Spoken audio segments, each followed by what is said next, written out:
দ্বিবার্ষিক সম্মেলনের আজকের এই সম্মেলনের সম্মানিত সভাপতি আমার শ্রদ্ধেয় বড় ভাই আব্দুল বাতেন সরকার, আরো উপস্থিত আছেন এই সম্মেলনের প্রধান অতিথি হিসেবে আমার শ্রদ্ধেয় চাচা গঙ্গাতরা উপজেলা বিএনপির আহ্বায়ক কমিটির সংগ্রামী আহ্বায়ক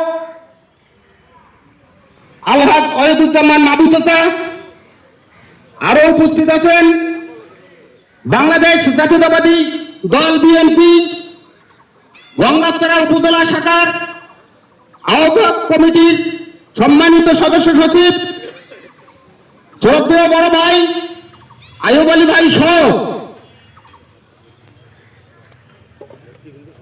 সামনে উপস্থিত 9টি ওয়ার্ড থেকে আগত বিএনপির আগ্রহী ভাইরা, সবাইকে আমার সালাম, আসসালামু আলাইকুম। কথা বলার সময় মাত্র 2 মিনিট, এই 2 মিনিটে কি বলবো? কারণ এই কমিটি নিয়ে, এই বরবিল ইউনিয়নের কমিটি নিয়ে আমরা প্রতিটা দিন রাত 10টা 11টা 12টা 2টার সময় ফজরেও গেছি। আর আজকে প্রথম এই কমিটির প্রথম আজকে অধিবেশন বা প্রথম পরিচয়পত্র আর কি আমি মনে করি। এইখানে দেখতেছি আবার 2-1টা ওয়ার্ডের সভাপতি সেক্রেটারি নাই। এবং তাদের দ্বারা আগামী দিনে যে আন্দোলন করেন তোরা পঞ্চায়েত যে আগামী দিনে আন্দোলন আছে, তাদের দ্বারা আর কি আন্দোলন হইবে? তোরা এখন বাড়িতে যদি উপস্থিত নাই গেলা, এখন কমিটি দেওয়ার 3 দিন অনেক 3 মিনিট হয়নি। এখন 300টা ওয়ার্ডে 51 সদস্য বিশিষ্ট যদি কমিটি হয়, তাহলে 51 কত হচ্ছে? প্রায় 459টা। এখানে 459 জন আছে।